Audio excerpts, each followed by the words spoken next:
الحمد لله رب العالمين والصلاة والسلام على أشرف خلق الله وسيد المرسلين وعلى آله وصحبه أجمعين.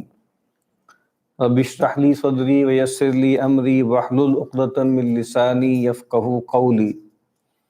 اللهم انفعنا بما علمتنا وعلمنا ما ينفعنا وزدنا علما. اللهم لا سهل إلا ما جعلته سهلا وأنت تجعل الحزن إذا شئت سهلا. آمین یا رب العالمین. کتاب احیاء علوم الدین میں سے ہم کتاب الصبر والشکر کا مطالعہ کر رہے ہیں. کل ہم نے جو شکر والا حصہ ہے وہ شروع کیا تھا. اس میں پہلے جو فضائل تھے شکر کے وہ ہم نے پڑھے، اور اب ہم اس حصے میں تھے جہاں پر شکر کی تعریف کیا ہے اور اس کی حقیقت کیا ہے. امام نے فرمایا تھا کہ یہ سالک کے مقامات میں سے ایک مقام ہے شکر، اور ہر مقام کے لیے وہی تین چیزیں درکار ہیں: علم، حال اور عمل. پھر کہتے ہیں جو اصل ہے وہ کیا ہے؟ وہ علم ہے. اور پھر امام نے فرمایا تھا کہ وہ تین چیزوں کا علم ہے. پہلی بات تو یہ کہ وہ جو نعمت ہے اس کا علم، پھر دوسری بات یہ کہ اس کے لیے کس پہلو سے وہ نعمت ہے اس کا علم، اور پھر یہ کہ جو منعم ہے اس کی معرفت، اس کی صفات کا علم. اب آگے وہ فرماتے ہیں کہ وَهَذِهِ الْمَعْرِفَةُ وَرَاءُ التَّوْحِيدِ وَالتَّقْدِيسِ اِذْ دَخَلَ التَّقْدِيسُ وَالتَّوْحِيدُ فِيهَا. یہ جو منعم اور اس کے انعامات کا شعور ہے، یہ کہتے ہیں کہ یہ توحید اور تقدیس سے ورا ہے یہ معرفت. اور کہتے ہیں کہ تقدیس اور توحید دونوں اس میں شامل ہیں. اور کہتے ہیں کہ الرتبۃ الاولی فی معارف الایمان التقدیس. ایمان کے معارف میں جو سب سے پہلا مرتبہ ہے وہ کیا ہے؟ وہ تقدیس ہے. تقدیس کا مطلب ہوتا ہے پاکی، یعنی اس میں ایک پہلو ٹرانسینڈنس کا ہوتا ہے اور ایک پہلو سیکریڈنس کا ہوتا ہے. دونوں پہلو گویا اس میں شامل. اور کہتے ہیں کہ جب انسان پہچان لیتا ہے اس مقدس ذات کو، تو وہ ساتھ ہی اس کو یہ معرفت بھی حاصل ہو جاتی ہے کہ انہ لا مقدس الا واحد، لا مقدس الا واحد، کوئی مقدس نہیں ہے مگر ایک کے، اور اس کے علاوہ جو کچھ ہے وہ غیر مقدس ہے. اور یہ جو ریئلائزیشن ہے اسی کو توحید کہتے ہیں. یعنی پہلی بات تو اللہ تعالیٰ کی ٹرانسینڈنس اور اس کی سیکریڈنس کا احساس، اور پھر یہ بات کہ وہ ان اوصاف میں وحدہ لا شریک لہ ہے، یکتا ہے، اس کا کوئی شریک نہیں ہے.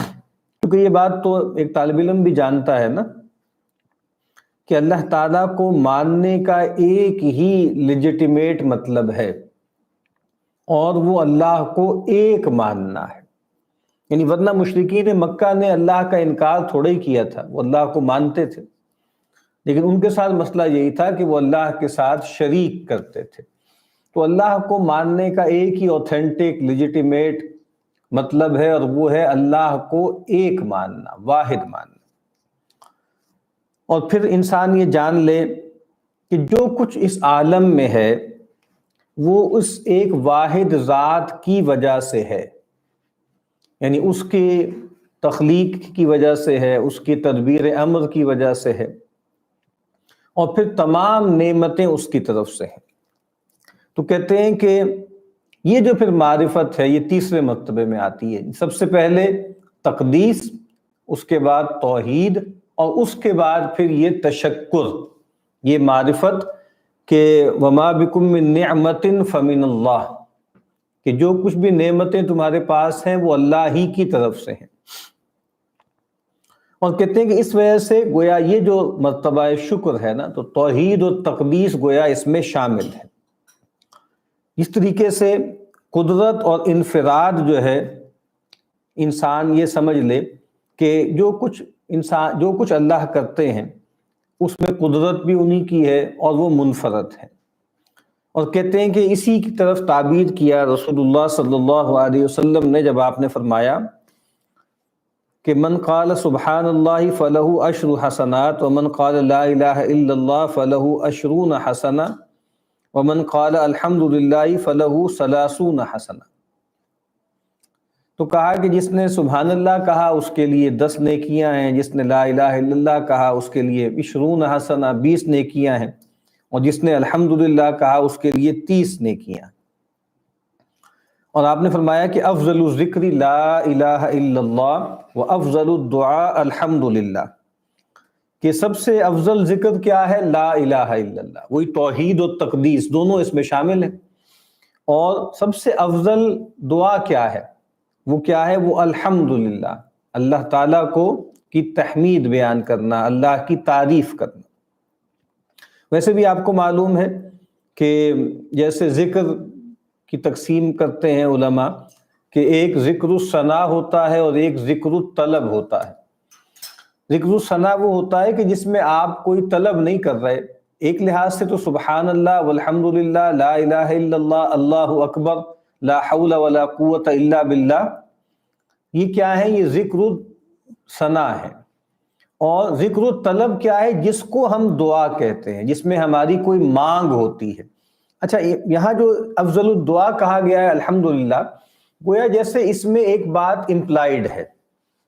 ایک لحاظ سے تو یہ ذکر الثنا ہے نا، اللہ تعالیٰ کی آپ شان بیان کر رہے ہیں، لیکن گویا اس کے اندر ایک چھپی ہوئی دعا بھی ہے، یعنی طلب بھی ہے۔ دعا ان معنوں میں کہ اللہ کے نبی صلی اللہ علیہ وسلم نے بھی ہم پر یہ بات واضح کی، اور قرآن مجید کی آیت ہے جو ہم پہلے پڑھ چکے ہیں کہ لَإِن شَكَرْتُمْ لَأَزِيدَنَّكُمْ۔ اس کا مطلب کیا ہے کہ انسان کھانا کھانے کے بعد، بیت الخلاء سے فارغ ہونے کے بعد کوئی بھی اس کو خیر ملتی ہے، بھلائی ملتی ہے، اس کے بعد جب وہ الحمدللہ کہتا ہے تو گویا اس کے اندر ایک چھپی ہوئی طلب یہ ہے کہ اے اللہ تو مزید عطا فرما، یعنی ہم جو ہیں وہ مستغنی نہیں ہیں۔ اور بلکہ ایسی دعائیں بھی موجود ہیں نا کہ اے اللہ ہم تیری حمد کرتے ہیں، تیری ثنا کرتے ہیں، اور یہ جو نعمت تو نے ہمیں دی ہے ہم اس پر تیرا شکر ادا کرتے ہیں، لیکن یہ آخری نعمت نہیں ہے جو ہم چاہتے ہیں، اور بھی چاہتے ہیں، مزید بھی چاہتے ہیں۔ تو اس لحاظ سے بھی جو کہا گیا ہے نا کہ افضل الدعاء الحمدللہ، کہ سب سے افضل دعا کیا ہے؟ الحمدللہ۔ اسی لیے زیادہ تر دعائیں جو کسی نعمت کے ساتھ متعلق ہیں اس میں الحمدللہ سے اس کا آغاز ہوتا ہے۔ الحمدللہ الذی احیانی بعدما اماتنی والیہ النشور، الحمدللہ الذی اطعمنی وسقانی، ٹھیک ہے، الحمدللہ الذی اذهب عنا الاذى، الحمدللہ الذی کسانی ما اواری، وغیرہ وغیرہ۔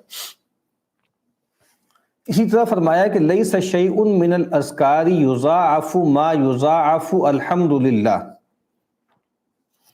یہ جو ہے اس کی تخریج میں لکھا ہوا ہے کہ یہ حدیث جو ہے وہ مرفوع حدیث کے طور پر جو ہے وہ ثابت نہیں ہے، ابراہیم النخعی امام جو ہیں ان کے قول کے طور پہ نقل ہوئی ہے کتابوں میں کہ اذکار میں کوئی چیز ایسی نہیں ہے جس کے اجر کو کئی گنا بڑھایا جائے جتنی اللہ تعالیٰ بڑھوتری کرتے ہیں الحمدللہ پر، یعنی بڑھا کے دیتے ہیں اللہ تعالیٰ۔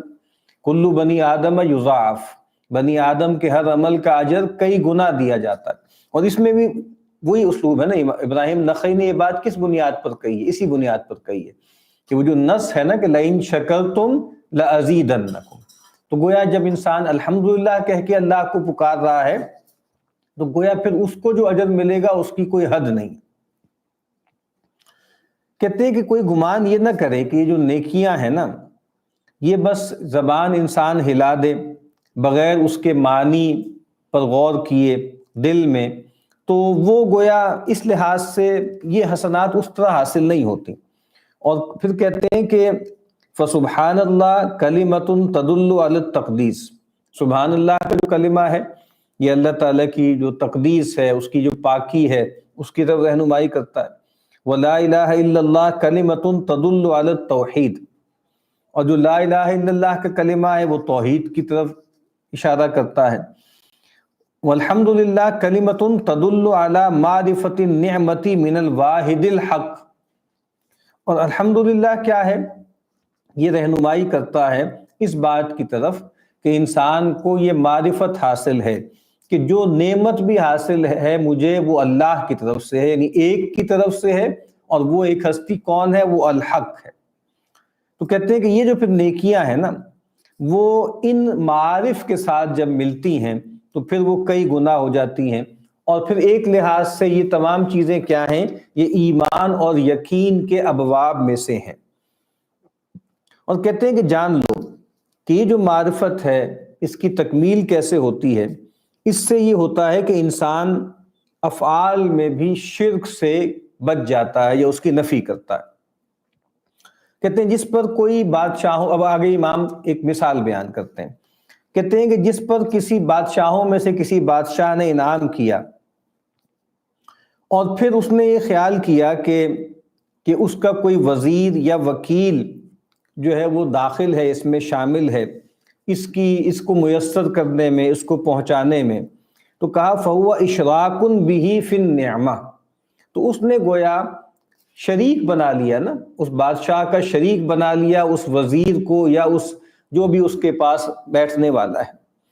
تو کہتے ہیں کہ فَلَا يَرَى النِّعْمَةَ مِنَ الْمَلِكِ مِنْ كُلِّ وَجْهٍ، تو کہتے ہیں کہ پھر اس نے اس بادشاہ سے نعمت کو پوری طرح گویا کنسیو نہیں کیا، پوری طرح نہیں لیا، بل منہ بوجہ ومن غیرہ بوجہ، تو کہتے ہیں کہ پھر اس کا مطلب کیا ہے کہ وہ ڈیوائیڈ ہو جائے گی نا اس کی شکر گزاری، کہ بھائی جو ہے وہ ایک حصہ بادشاہ کی طرف سے اور ایک حصہ جو فیسیلیٹیٹر ہے، جو سہولت کار ہے، جو اس کے ساتھ شامل ہے۔ تو کہتے ہیں کہ اس میں بھی وہی معاملہ ہے کہ پھر اس کی جو خوشی ہے یا اس کی شکر گزاری کا معاملہ ہے وہ بھی ڈیوائیڈ ہو جائے گا۔ اور وہ کہتے ہیں کہ نعم لا یغض من توحیدہ فی حق الملک، اور وہ کہتے ہیں کہ بظاہر تو ایسا لگتا ہے کہ اس میں لوگ شامل ہو گئے، لیکن اگر غور سے دیکھیں تو یہ بات واضح ہو جائے گی کہ اصل میں شکر گزاری جو ہے وہ بادشاہ ہی کی ہے۔ کیوں؟ کیونکہ وہ کہتے ہیں کہ اگر مثال کے طور پہ اگر بادشاہ ہے، بادشاہ کسی نوشتے پر دستخط کر کے کسی کو کوئی جاگیر دے دیتا ہے، کوئی اور چیز دے دیتا ہے، تو اب وہ قلم بھی استعمال ہو رہا ہے، اس میں وہ کاغذ بھی استعمال ہو رہا ہے، بطاقہ بھی استعمال ہو رہا ہے، لیکن انسان جو ہے وہ اس قلم کا شکریہ ادا نہیں کرتا، انسان اس کاغذ کا شکریہ ادا نہیں کرتا، بلکہ اصل تو وہ ایجنٹ جو ہے وہ بادشاہ ہے نا، اس کا ہاتھ ہے جس نے اس قلم کو اٹھایا اور جس نے اس کاغذ کو برتا۔ تو امام صاحب یہی بتا رہے ہیں کہ یہ جو ہے وہ تو مسخر ہے نا، یعنی یہ جو قلم ہے اور یہ جو کاغذ ہے یہ مسخر ہیں تحت قدرت الملک، جو بادشاہ کی قدرت ہے اس کے تحت مسخر ہے۔ تو اسی طریقے سے اگر وہ جو پہلے مثال دی تھی نا کہ انسان اگر یہ سمجھے کہ جو وکیل ہے یا جو خازن ہے، ٹھیک ہے، ٹریجرر ہے کوئی اور کوئی وکیل ہے جس کے ذریعے یہ سارے کام ہو رہے ہیں، تو اس کو بھی سمجھنا چاہیے کہ وہ بھی اصل میں ایک لحاظ سے مسخر ہے، مستر ہے، اور وہ مامور ہے اس پر کہ بادشاہ جس کے لیے حکم دے اس کو وہ مال پہنچا دیا جائے۔ اور وہ کہتے ہیں کہ بھائی تو کہتے ہیں اسی طریقے سے ہمیں یہ سمجھنا چاہیے کہ درمیان کے جو وسائط اور وسائل ہیں، ٹھیک ہے ان کی ہم شکر گزاری کا معاملہ کریں گے، لیکن یہ بات سمجھنا کہ آخر کار ہر چیز کی زمام کار کس کے ہاتھ میں ہے؟ اللہ کے ہاتھ میں۔ تو کہتے ہیں اسی طریقے سے جو آدمی اللہ کو پہچان لیتا ہے اور اللہ کے افعال کو پہچان لیتا ہے، یعنی علماء جب تقسیم کرتے ہیں یا مختلف طریقے سے سمجھانے کی کوشش کرتے ہیں توحید کو، تو کہتے ہیں توحید فی الذات بھی ہے، فی الصفات بھی ہے اور فی الافعال بھی ہے۔ توحید فی الافعال کو سمجھنا، اور یہ بہت مشکل ہو جاتا ہے نا، یعنی ذات میں ایک سمجھنا یہ تو سمجھ میں آ جائے گا، صفات میں بھی آپ تھوڑی سی تفصیل کر دیں تو سمجھ میں آ جائے گا، لیکن یہ بات کہ جو کچھ ہو رہا ہے وہ اللہ کی طرف سے ہو رہا ہے، کیونکہ اتنے بیچ میں وسائط اور وسائل ہیں نا، اتنے انٹرمیڈیریز ہیں کہ ہماری نظر جو ہے اس میں الجھ کر رہ جاتی ہے۔ جو اقبال نے کہا نا کہ چار سو میں اور رنگ و بو میں الجھ جاتی ہے ہماری نظر، تو اس کو پیئرس کر کے حقیقت تک پہنچنا، یعنی حکمت کسے کہتے ہیں؟ حکمت کی ایک تعریف یہ بھی ہے کہ انسان جو ہے وہ صورتوں سے گزر کر حقیقت تک پہنچ جائے، اور ایک اور تعریف کیا ہے کہ کثرت سے گزر کر وحدت تک پہنچ جائے۔ تو کہا کہ جو آدمی اللہ کو پہچان لیتا ہے اور وہ دیکھتا ہے، ہر چیز میں اللہ کے فعل کو دیکھتا ہے، تو وہ جان لیتا ہے کہ ان الشمس والقمر والنجوم مسخرات بامرہ، کہ سورج اور چاند اور ستارے اللہ تعالیٰ کے حکم کے سامنے مسخر ہیں۔ کہتے ہیں جیسے جو کاتب ہوتا ہے نا، کاتب جو ہے وہ لکھتا ہے، اور کاتب کے ہاتھ میں کوئی چیز ہوتی ہے جس سے وہ لکھتا ہے، اور کہتے ہیں کہ وَأَنَّ الْحَيْوَانَاتِ الَّتِي لَهَا اِخْتِيَارٌ مُسَخَّرَاتٌ فِي نَفْسِ اِخْتِيَارِهَا، اور کہتے ہیں کہ یہ جو وہ حیوانات ہیں جن کو اختیار ہے، تو کہا کہ اس اختیار میں بھی وہ اللہ کے سامنے مسخر ہیں۔ فَإِنَّ اللَّهَ تَعَالَى هُوَ الْمُسَلِّطُ لِلدَّوَاعِي عَلَيْهَا لِتَفْعَلْ شَاءَتْ أَمْ أَبَتْ، کہا کہ اللہ تعالیٰ جو ہے وہ مسلط ہے تمام داعیات پر بھی، اور انسان چاہے یا نہ چاہے انسان اس پہ عمل کرتا ہے۔ یا اگر حیوانات کی بات کر رہے ہیں تو یہ امام کہہ رہے ہیں کہ حیوانات گویا جبلی طور پر مسخر ہیں۔ جو کہا جاتا ہے نا کہ ایک ہدایت یا ایک وحی وہ ہوتی ہے کہ جس کے ماننے نہ ماننے میں اختیار ہوتا ہے، وہ انسانوں کو اور جنات کو ہے، لیکن ایک وحی وہ ہے جو اللہ تعالیٰ نے اور مخلوقات کو کی ہے۔ شہد کی مکھی کو وحی کی، قرآن مجید نے بیان کیا، ہر آسمان کو وحی کی، اس کا امر کیا۔ اسی طریقے سے گویا جبلی طور پر اللہ تعالیٰ نے جیسے ان کو پروگرام کر دیا ہے، گویا وہ ان کے لیے وحی ہے، وہ ان کے لیے ہدایت ہے۔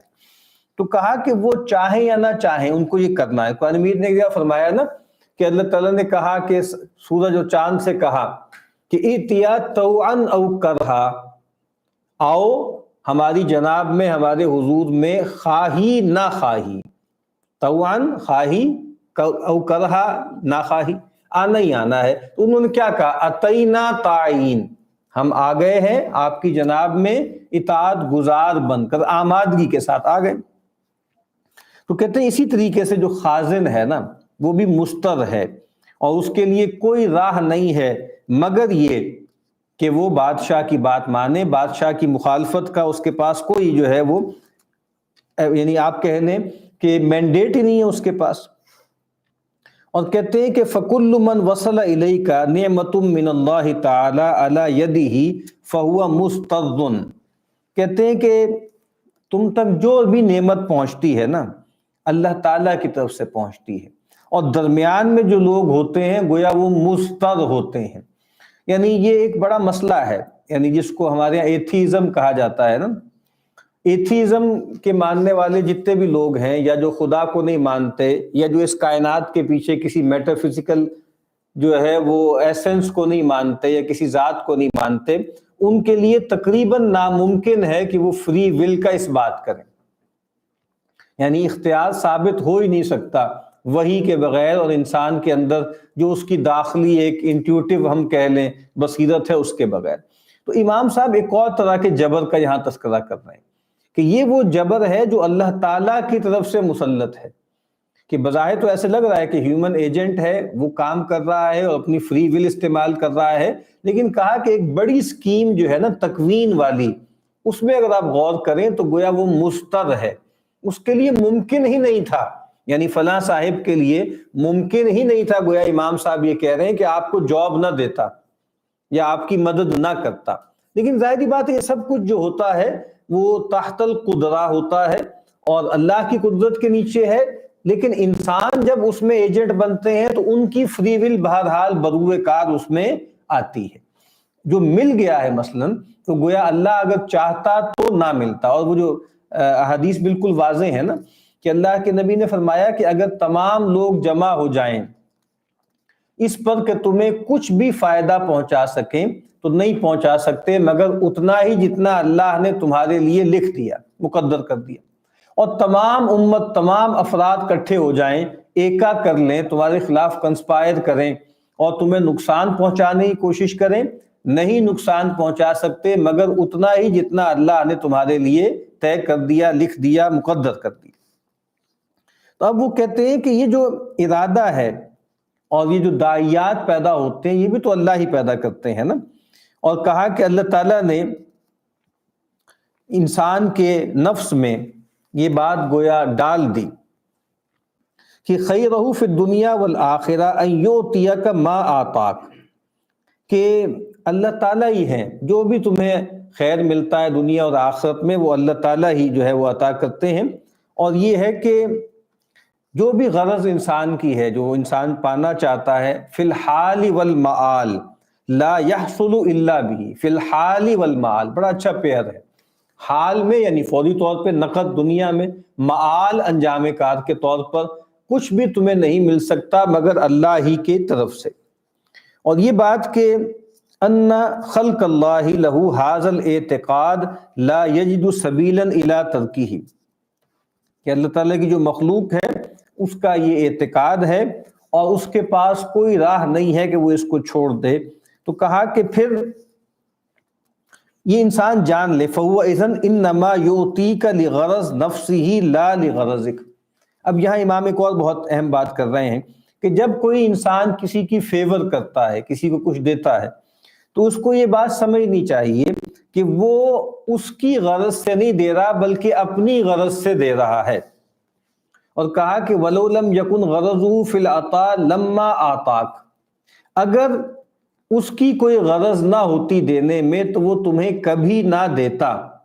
یعنی ایک تو دیکھیں ہمارے ہاں ایک اور انداز ہے نا، یعنی لوگ یہ کہتے ہیں کہ جو آدمی آپ کی مدد قبول کر رہا ہے اصل میں آپ محسن نہیں ہے، بلکہ جو آپ کی مدد قبول کر رہا ہے وہ آپ کا محسن ہے، کہ اس کے ذریعے آپ کو ایک خیر اور ایک فضیلت حاصل کرنے کا موقع ملا ہے۔ یہاں امام اس کو ایک اور سطح پر بیان کر رہے ہیں، اور وہ کہتے ہیں کہ اصل میں وہ تو اپنے فائدے کی بات کر رہا ہے نا، اور وہ اپنی کسی غرض سے تمہاری مدد کر رہا ہے۔ تو کہا کہ اگر اس کی غرض نہ ہوتی تو وہ تمہاری مدد کبھی نہ کرتا۔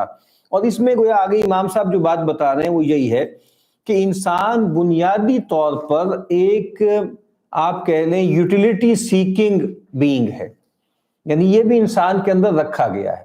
یعنی ایک تصور تو مغرب کا ہے نا، یوٹیلیٹیرینزم کیا ہے کہ افادیت پسندی، تو اس کا مطلب کیا ہے، مغرب نے اسی کو ایکسپلائٹ کیا ہے، اسی وصف کو ایکسپلائٹ کر کے بہت کامیابی سے اس کو برتا ہے۔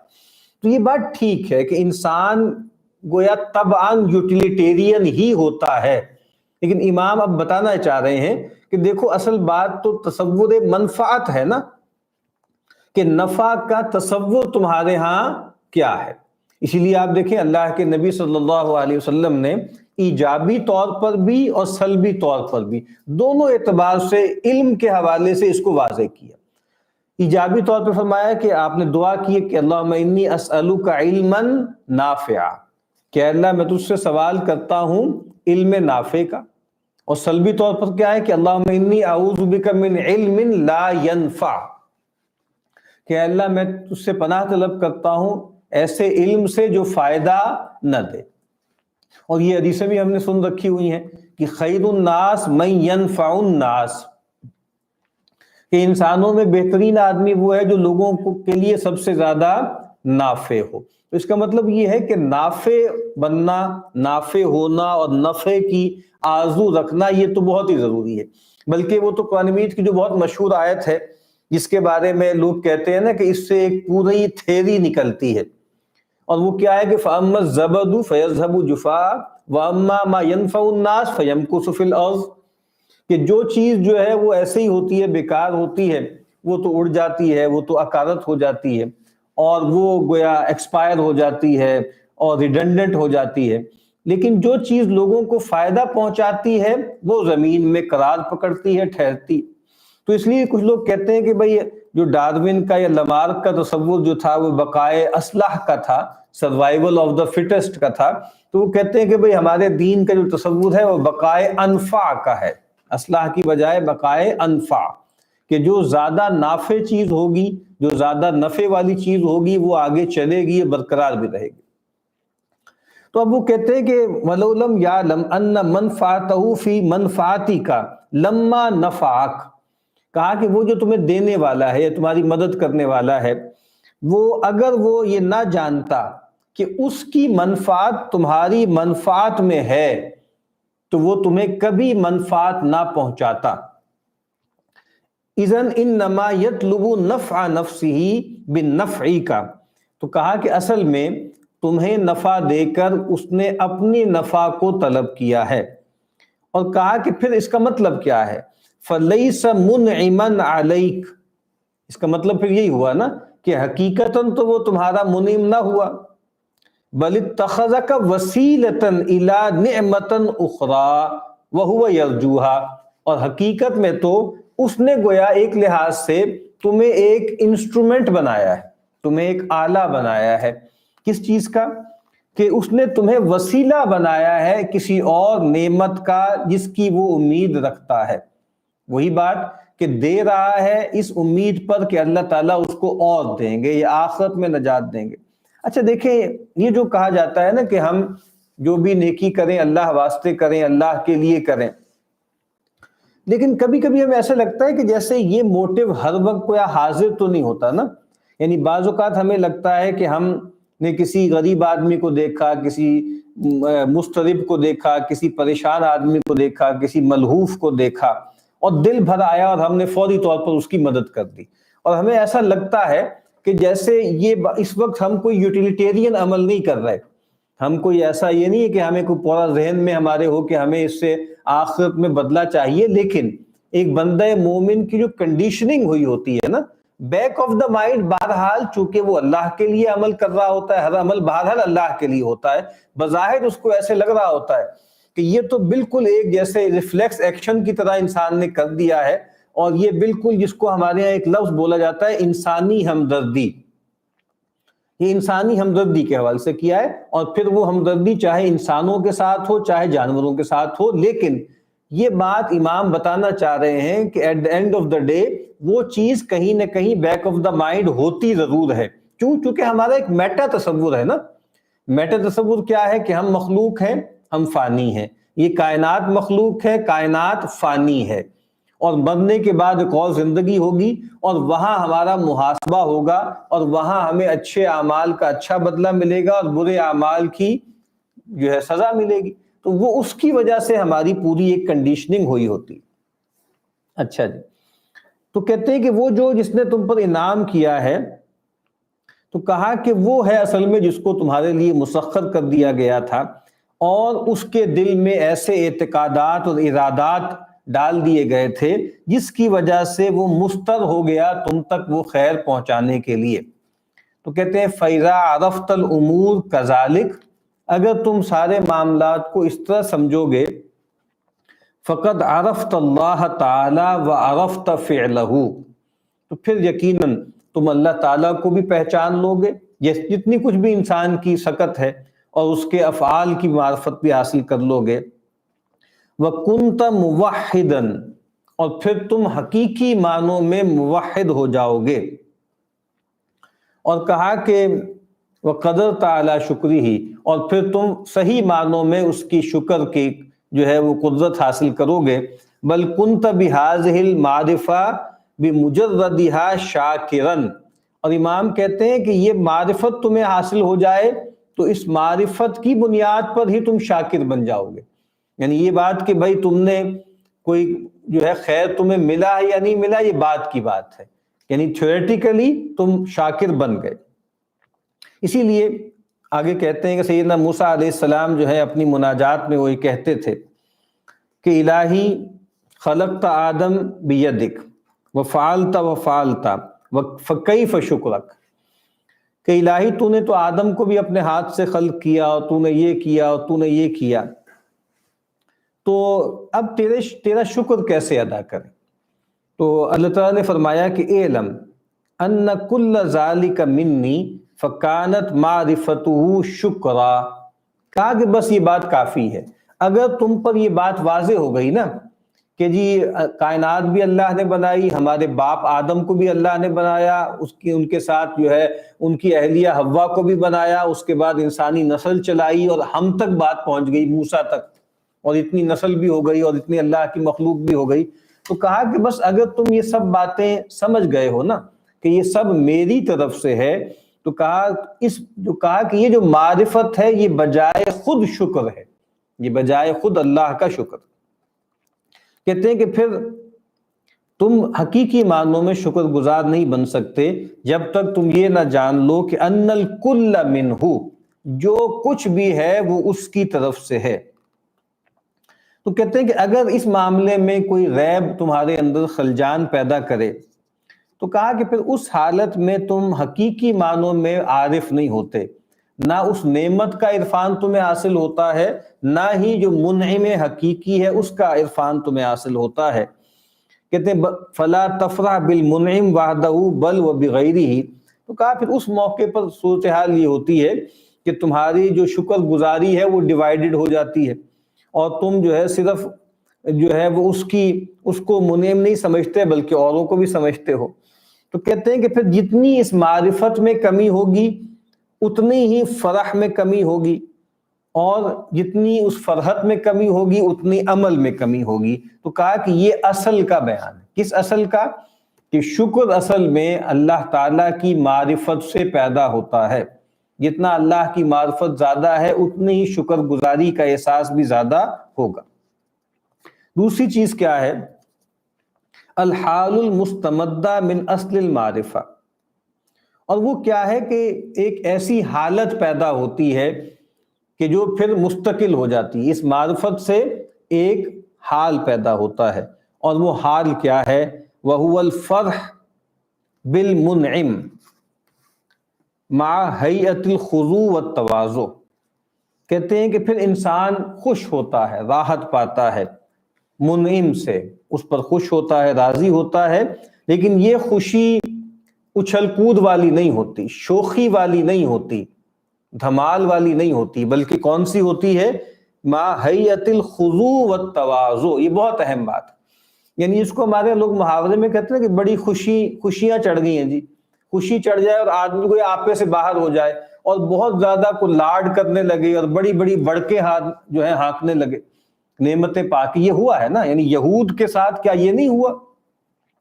کتنا انعام اللہ نے کیا، یا بنی اسرائیل اذکروا نعمتی التی انعمت علیکم وانی فضلتکم علی العالمین اذ جعل فیکم انبیاء وجعلکم ملوکا، ٹھیک ہے، اور ہم نے تمہیں یہ دیا یہ دیا یہ دیا، لیکن اس کی وجہ سے کیا ہوا کہ وہ ایک ناز پیدا ہو گیا، شوخی پیدا ہو گئی۔ نحن ابناء اللہ واحباؤہ لن تمسنا النار الا ایاما معدودہ۔ تو اور یہ بات کہ دار الاخرہ جو ہے وہ خالص ہمارے لیے ہے، باقی لوگوں کو چھوڑ کر یہ سب پیدا ہو گیا نا۔ تو امام صاحب کتنی اہم بات کر رہے ہیں کہ ایک خوشی، ایک سرشاری، ایک فرحت، لیکن تواضع کے ساتھ، خضوع کے ساتھ۔ اور وہ کہتے ہیں کہ یہ بھی اصل میں شکر میں داخل ہے۔ کہتے ہیں کما ان المعرفت شکر، کہتے ہیں یہاں یہ بات ٹھیک ہے کہ معرفت بھی شکر ہے، ولیکن انما یکون شکرا اذا کان حاویا شرطہ، لیکن کہتے ہیں کہ یہ شکر مکمل کب ہوگا؟ جب اس کے ساتھ اس کی شرط موجود ہو، اور شرط کیا ہے؟ وَشَرْطُهُ أَن يَكُونَ فَرْحَكَ بِالْمُنْعِمِ لَا بِالنِّعْمَةِ وَلَا بِالْإِنْعَامِ۔ اب یہ امام صاحب ایک اور اہم نقطہ بتا رہے ہیں۔ شرط یہ ہے کہ فرحت جو ہے وہ منعم کے بارے میں ہونی چاہیے، منعم کے حوالے سے ہونی چاہیے، نہ کہ نعمت یا انعام کے بارے میں۔ یعنی وہ چیز نہ کہیں غالب آ جائے نا، یعنی اولاد اللہ کی نعمت ہے، تو اولاد کی محبت یا اولاد ایک دفعہ کہہ کے آپ فارغ ہو گئے کہ اللہ نے دی ہے، اس کے بعد پھر اس اولاد میں لگ گئے یا مال میں لگ گئے یا اس منصب میں لگ گئے، تو پھر آپ نے صحیح شکر نہیں کیا۔ تو اصل بات تو یہ ہے نا کہ اللہ تعالیٰ نے یہ مجھ پر عنایت کی ہے، یعنی وہ عنایت تابع رہے اس تاثر کے کہ اللہ نے مجھے نوازا ہے، یعنی اللہ نے مجھ پر اتنا اکرام کیا ہے۔ یہ بات اہم ہے۔ یہ ٹھیک ہے کہ وہ جو چیز ملی ہے وہ اللہ ہی نے دی ہے، لیکن امام یہ کہہ رہے ہیں کہ یہ بات کہ چیز کیا ملی ہے وہ ثانوی ہونی چاہیے، یہ بات کہ اللہ نے عطا کی ہے، یہ جو احساس ہے، یہ جو سرشاری ہے، یہ غالب ہونی چاہیے۔ اور کہتے ہیں کہ ہو سکتا ہے کہ تمہیں اب یہ بات میری سمجھ میں نہ آ رہی ہو، تو اب کہتے ہیں کہ میں پھر ایک مثال، امام صاحب بار بار مثالیں دیتے ہیں، تو میں ایک مثال سے گویا تقریب فہم کے لیے میں مثال دیتا ہوں کہ ایک بادشاہ ہے، وہ نکلنا چاہتا ہے سفر پر،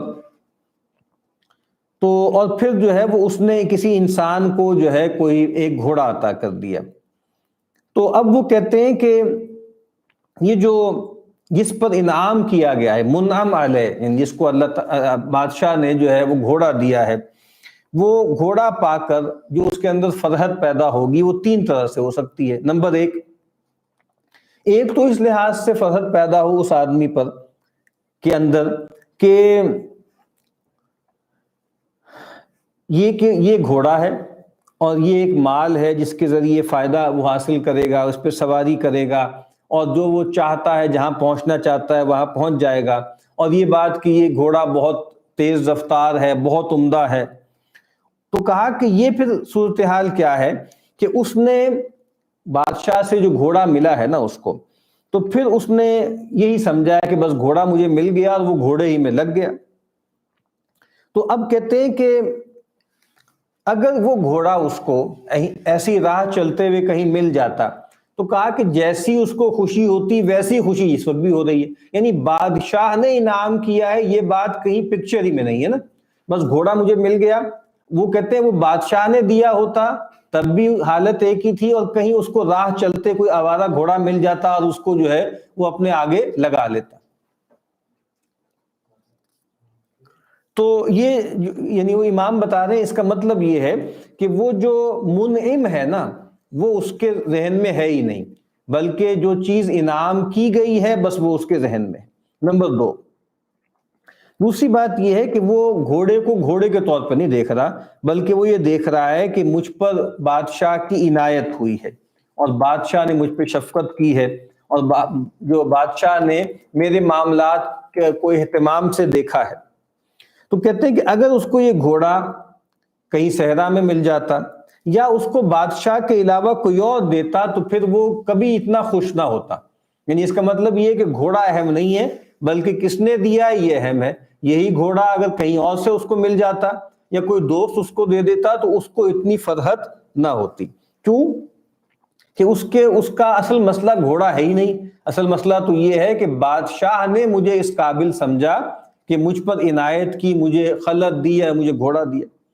نمبر 3 صورتحال یہ ہو سکتی ہے کہ وہ خوش ہو اس پر، ایک تو یہ ہے کہ بادشاہ سے ملا ہے، اور دوسری بات یہ ہے کہ اس پر خوش ہو کہ میں اس پر سوار ہوں گا اور سوار ہو کر بادشاہ کی خدمت میں آؤں گا، اور مشقت برداشت کر کے سفر کر کے آؤں گا تاکہ میں بادشاہ کی خدمت کر سکوں اور اس کا قرب حاصل کر سکوں۔ تو یہ جو ہے یہ جو صورتحال ہے، اور یہ کہ بھئی میں اس کے بعد جو ہے وہ اللہ یعنی بادشاہ کے وزراء میں شامل ہو جاؤں اور پھر میں بادشاہ کے دل میں گھر کر جاؤں وغیرہ وغیرہ۔ اب وہ کہتے ہیں کہ یہ جو آدمی ہے نا، یہ آدمی صرف اس کا مسئلہ گھوڑا نہیں ہے، صرف یہ بھی نہیں ہے کہ کس نے دیا ہے، بلکہ یہ ہے کہ مجھے اس کے ذریعے جس نے دیا ہے اس کو اور خوش کرنا ہے، اس کا قرب حاصل کرنا ہے، اس کی عنایت اپنے اوپر مزید کروانی۔ اب امام صاحب یہ بتا رہے ہیں کہ یہ اسی طرح سمجھ لو کہ یہ 3 درجے ہیں۔ تو جو پہلا درجہ ہے نا کہ جس میں آدمی کو جو نعمت ملی آدمی اس نعمت ہی میں مگن ہو گیا، تو کہا کہ وہ تو شکر ہے ہی نہیں اصلاً۔ کیوں؟ وجہ کیا ہے کہ اس کی نظر جو ہے وہ اس نعمت پر ہے، اس مثال میں گھوڑے پر ہے، اور جو نعمت دینے والا ہے اس پر نگاہ ہی نہیں ہے۔ اور کہتے ہیں کہ اسی طرح ہر وہ آدمی ھذا حال کل من فرح بنعمت، یہی حال ہر اس شخص کا ہے جو کسی نعمت پر جو ہے فرحاں و شادہ ہو، من حیث انہا لذیذہ وموافقۃ لغرضہ، کہ بھئی یہ جو نعمت ملی ہے یہ لذیذ ہے اور اس کی غرض کے موافق ہے۔ تو کہا کہ یہ شخص جو ہے بعید عن معنی الشکر، یہ تو شکر کی حقیقت سے بہت دور ہے یہ شخص۔ دوسرا کیا ہے کہ دوسرا ٹھیک ہے، یعنی جس نے جو ہے وہ اہمیت اس بات کو دی کہ مجھے یہ نعمت کس کی طرف سے ملی ہے، نعمت سے بڑھ کر اہتمام کس پر ہے کہ نعمت دینے والا کون ہے، یعنی منعم کون ہے. تو کہا کہ یہ آدمی ٹھیک ہے، یہ شکر کی حقیقت کو جان گیا ہے. لیکن وہ جو تیسرا آدمی ہے نا، کہ جو اس نعمت کو استعمال کرتا ہے اور پھر وہ یہ چاہتا ہے کہ اس کے ذریعے مستقبل میں مزید انعامات حاصل کرے اور اس کو ذریعہ بنائے، اس نعمت کو ذریعہ بنائے مزید عنایتوں کا. اور یہ جو کہا جاتا ہے نا کہ بھائی ہر اللہ کی نعمت اس کا ایک حق کے شکر ہے. اور حق کے شکر کیا ہے؟ ایک تو یہ ہے کہ آپ دل سے مانیں کہ اللہ نے دیا ہے، دوسرا یہ ہے کہ آپ زبان سے شکر ادا کریں، اور تیسرا یہ ہے کہ اس نعمت کو اس ذریعے میں استعمال کریں، اس کام کے لیے استعمال کریں جس سے مالک خوش ہوتا ہے. وہ جو مشہور حدیث ہے نا کہ انسان جب صبح کرتا ہے تو اس کے جوڑ جوڑ پر صدقہ واجب ہو جاتا ہے. تو اس کا کیا مطلب ہے جوڑ جوڑ پہ صدقہ واجب ہو جاتا ہے؟ کہ انسان نے صبح کی، ایک تو وہ زندہ ہے، پھر یہ ہے کہ اس کے تمام اعضاء اور ہڈیاں جو ہیں وہ کام کر رہی ہیں، تو گویا اس پہ صدقہ واجب ہونے کا مطلب کیا ہے کہ اس کا حق کے شکر ادا کرنا ہے نا. تو اللہ کے نبی نے بتایا ہے کہ اس کے طریقے کیا ہیں. سبحان اللہ کہنا، الحمدللہ کہنا، لا الہ الا اللہ، اللہ اکبر، عمل بالمعروف، نہی عن المنکر، ٹھیک ہے، اور دو لوگوں میں صلح کروا دینا، کسی کا سامان اٹھوا دینا. اور پھر ایک روایت میں ہے کہ ان سب کا قائم مقام بن جاتی ہے گویا چاشت کے وقت 2 رکعت نماز. تو بہرحال یہاں پر بھی امام یہی بتا رہے ہیں کہ اصل میں جو شکر تام ہے نا وہ کیا ہے کہ وہ تیسری طرح کی فرحت ہے کہ یہ نعمت مجھے ملی، یہ نعمت جو دینے والا ہے اس پر میری نگاہ رہی، اور اب میں یہ چاہتا ہوں کہ اس نعمت کو اس کے مزید قرب اور اس کے ساتھ جو ہے اس کی مزید عنایت کا ذریعہ بناؤں. اب وہ کہتے ہیں کہ یہ سب سے اونچا جو ہے وہ درجہ ہے، اور وہ کیا ہے کہ ان یکون فرح العبد من نعمت اللہ من حیث، کہ انسان اللہ کی نعمت پر خوش ہو، فرحت حاصل کرے اس وجہ سے کہ اس کے ذریعے وہ کیا کرے گا، التوسل الی القرب منہ تعالی، اس کے ذریعے انسان اللہ تعالیٰ کے قرب کو تلاش کرے گا، والنزول فی جوارہ والنظر الی وجہہ علی الدوام، اور انسان اللہ کے جوار میں داخل ہو، جو قرآن مجید نے کہا ہے نا کہ عند ملیک مقتدر، وہ ہو وہاں پر وہ جو بادشاہ حقیقی ہے جو مقتدر ہے اس کی گویا جوار میں انسان ہو، اور پھر یہ کہ اس کی جو ہے طرف دیکھنے کی جو زیارت کی جو آپ سمجھ لیں نعمت ہے اسے حاصل ہو. اب وہ کہتے ہیں کہ یہ ہے رتبہ علیہ، شکر کا رتبہ علیہ یہ ہے، اور کہا کہ اس کی نشانی کیا ہے، یعنی یہ تو ایک حال ہے نا، اور اس کی نشانی کیا ہے، اللہ یفرح من الدنیا الا بما ہوا مزرعۃ للآخرہ ویعینہ علیہا. یہ بہت اہم بات ہے کہ دنیا میں وہ کسی چیز سے بھی خوش نہ ہو مگر اس چیز سے کہ جو اس کے لیے آخرت کی کھیتی بنے اور جو آخرت میں اس کے لیے معین ہو، آخرت میں اس کے لیے فائدہ مند ہو. اور وَيَحْزَنُ بِكُلِّ نِعْمَةٍ، اور ہر اس نعمت پر غمگین ہو، تُلْهِيهِ عَنْ ذِكْرِ اللَّهِ تَعَالَى وَتَصُدُّهُ عَنْ سَبِيلِهِ، ہر اس نعمت پر جو ہے وہ حزین ہو کہ جو اس کو اللہ کی یاد سے غافل کرتی ہے اور اللہ کی راہ سے روکتی ہے. اسی لیے جو عام طور پہ یہ بات جملہ آپ نے سنا ہوگا نا کہ بھائی مجھے کیسے معلوم ہو کہ یہ جو مجھے نعمت ملی ہے یہ میرے حق میں رحمت ہے یا زحمت ہے، یا کوئی عطا ہے یا کوئی استدراج ہے مثال کے طور پہ. تو اس کا یہی لٹمس ٹیسٹ ہے کہ اگر وہ چیز اللہ تعالیٰ کی رضا کے حصول کا ذریعہ بن رہی ہے، اللہ کے بتائے ہوئے طریقے میں کھپ رہی ہے، تو سمجھنا چاہیے کہ یہ نعمت ہے. اور اگر اللہ سے غافل کر رہی ہے اور انسان کو اپنی اصل منزل سے دور کر رہی ہے تو پھر گویا ایک درجے کا استدراج ہے کہ اللہ تعالیٰ جو ہے وہ رسی دراز کر رہے ہیں. کہتے ہیں کہ وہ اس کا مطلب یہ ہے کہ وہ کسی نعمت کو اس لیے نہیں چاہتا کہ وہ لذیذ ہے، جیسے وہ جو گھوڑے والا ہے وہ یہ چاہنے لگے کہ بس گھوڑا جو ہے وہ بہت سر پر دوڑنے والا ہو اور بہت خوبصورت ہو اور بہت تیز رفتار ہو، بلکہ اصل میں کیا ہے کہ وہ جو آدمی کی مثال دی تھی وہ یہ چاہتا ہے کہ اس کے ذریعے وہ بادشاہ کی خدمت میں رہے، اس کا قرب حاصل کرے. اسی لیے شبلی کہتے ہیں الشکر رؤیت المنعم لا رؤیت النعمہ، وہی بات جو ابھی تک بیان کی ہے کہ شکر نام ہے منعم کو دیکھنے کا، نہ کہ نعمت کو دیکھنے کا، یعنی جس کی طرف سے وہ نازل ہوئی ہے اس کو انسان دیکھے، اس تک پہنچے۔ خواص کہتے ہیں شکر العامتی علی المطعم والملبس والمشرب، جو عوام ہوتے ہیں نا ان کا شکر جو ہوتا ہے وہ کھانے پینے پہننے اوڑھنے میں ہوتا ہے۔ وشکر الخاصہ علی واردات القلوب، اور جو خواص ہوتے ہیں ان کا شکر ہوتا ہے واردات القلوب پر، کہ اللہ تعالیٰ کی طرف سے جو عنایتیں ہوتی ہیں، اللہ تعالیٰ کی طرف سے جو افضال ہوتے ہیں اس پر وہ گویا شکر کرتے ہیں۔ اور کہتے ہیں کہ یہ رتبہ حاصل نہیں ہو سکتا اس شخص کو کہ جس کی تمام لذتیں جو ہیں وہ بطن و فرج تک محدود ہو جائیں، اور اس کے جو مدرکات ہیں وہ بس ظاہری حواس اور چیزوں میں رہ جائیں، یعنی کہ رنگ صورت اور ان چیزوں میں وہ لگ جائے۔ وَخَلَا عَنْ لَذَّةِ الْقَلْبِ، اور وہ قلب کی لذت سے خالی ہو۔ یعنی یہ بات بہت اہم ہے کہ جس کو کہا جاتا ہے نا سینشول گریٹیفیکیشن، جو آدمی بہت زیادہ سینشول گریٹیفیکیشن کا عادی ہو جائے کہ دیکھنے میں چیزیں کون سی لذیذ ہیں، سننے میں کون سی لذیذ ہیں، ٹھیک ہے، کھانے میں کون سی لذیذ ہیں، تو جو آدمی گویا ایک ہیڈونسٹک ایک رویہ اختیار کر لیتا ہے، گویا یہ چیز جو ہے وہ انسان کو خراب کرنے والی ہے، اور یہ وہ آدمی ہے کہ جو پھر دل کی لذت کو پہچانتا نہیں ہے، اس سے گویا وہ عاری ہو جاتا ہے۔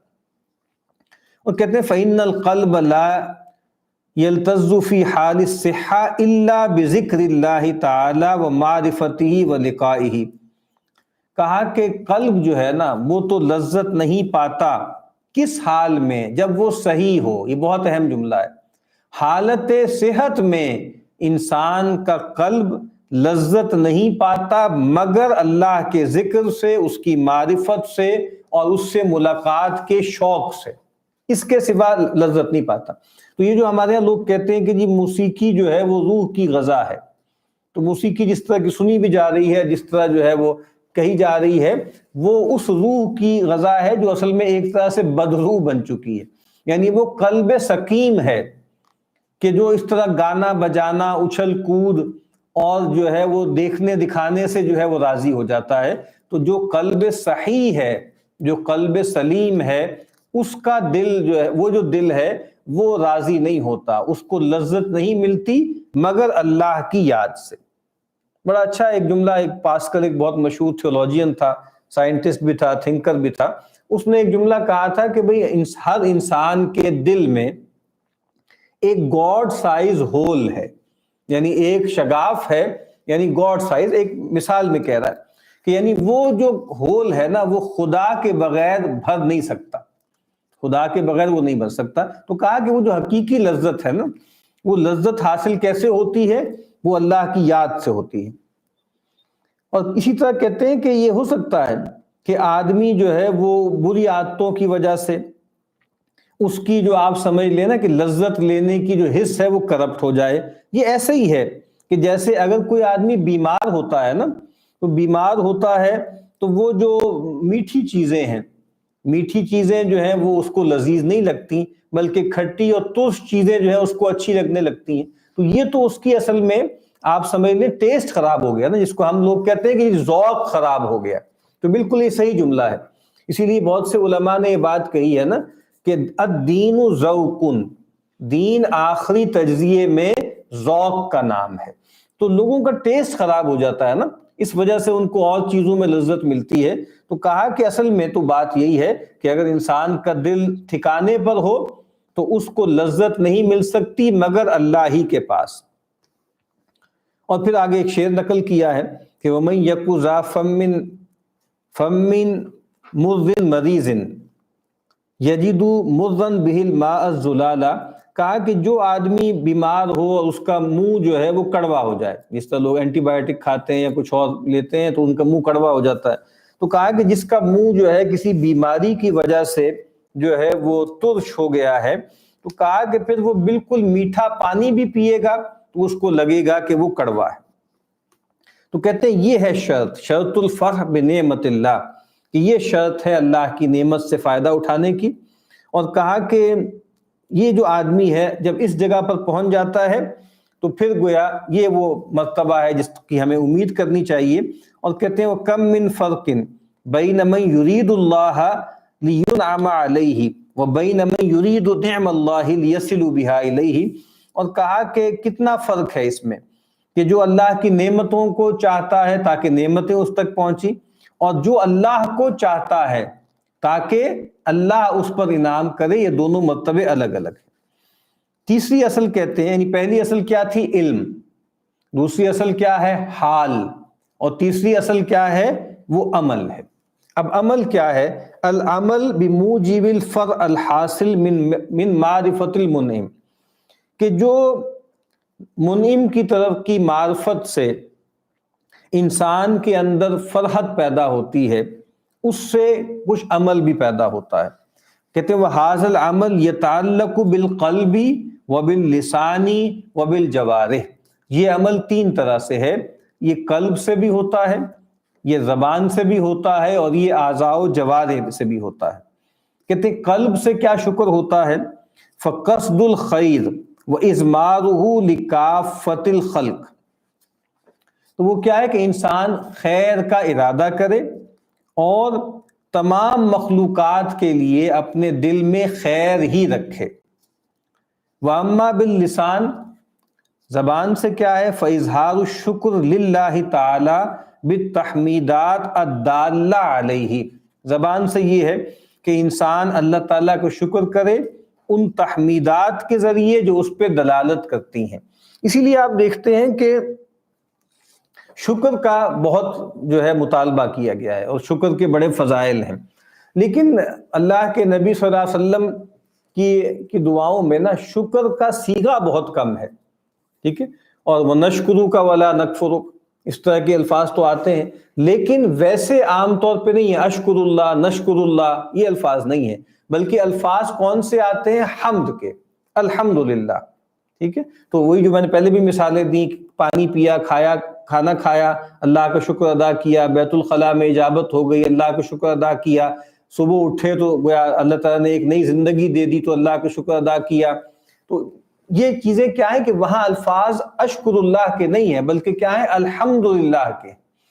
تو یہ کیا کہتے ہیں کہ بھئی شکر کرے زبان سے ان الفاظ کے ذریعے، اور الفاظ کون سے ہوں گے؟ تحمیدات کی جو اس کی طرف دلالت کرنے والی ہیں. اور کہتے ہیں جہاں تک جوارح کا معاملہ ہے تو کہتے ہیں کہ اللہ تعالیٰ کی نعمتوں کو استعمال کرنا اللہ کی اطاعت میں، اور کہا کہ پھر اس کو ذریعہ بنانا تاکہ اس کے ذریعے انسان اللہ کی نافرمانی سے بچے. یعنی جو بھی نعمت ملی ہے اس میں اللہ کا شکر کیا ہے، یعنی ایک تو دل سے پھوٹے گا، پھر زبان پر آئے گا، اور اس کے بعد کیا ہے کہ اس کو اللہ کی اطاعت کے لیے استعمال کیا جائے اور اللہ کی نافرمانی سے بچنے کے لیے استعمال کیا جائے.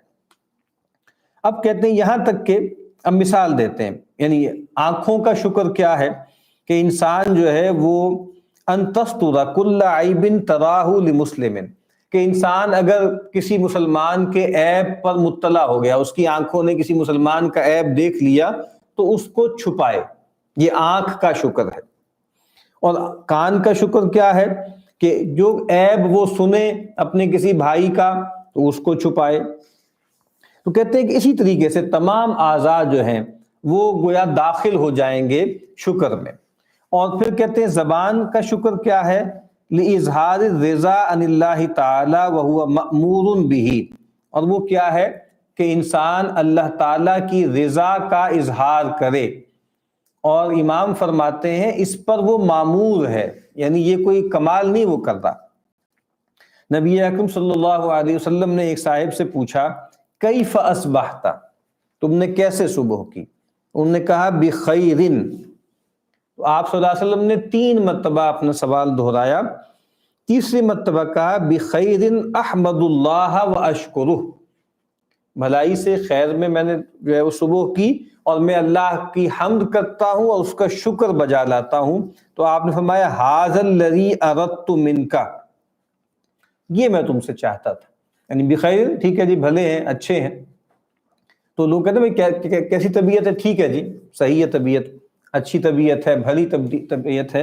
تو گویا ساتھ ہی کہنا چاہیے اچھے ہیں جی الحمدللہ، بھلے ہیں جی، خیر سے ہیں الحمدللہ. تو گویا یہ اللہ کے نبی صلی اللہ علیہ وسلم نے ان کو تعلیم دی کہ ٹھیک ہے، جو عام طور پہ مدارات کے جملے ہوتے ہیں، کرٹسی کے جملے ہوتے ہیں، وہ تو آدمی بولے، لیکن چاہے زبان سے کبھی سکپ بھی ہو جائے نا، کم از کم دل میں یہ بات ہو، ذہن میں یہ بات ہونی چاہیے کہ جو خیر بھی مجھے حاصل ہے حال میں یا مستقبل میں ہوگا یا ماضی میں رہا، اصل میں وہ اللہ کی طرف سے ہے اور مجھے اس پر اللہ کا شکر ادا کرنا.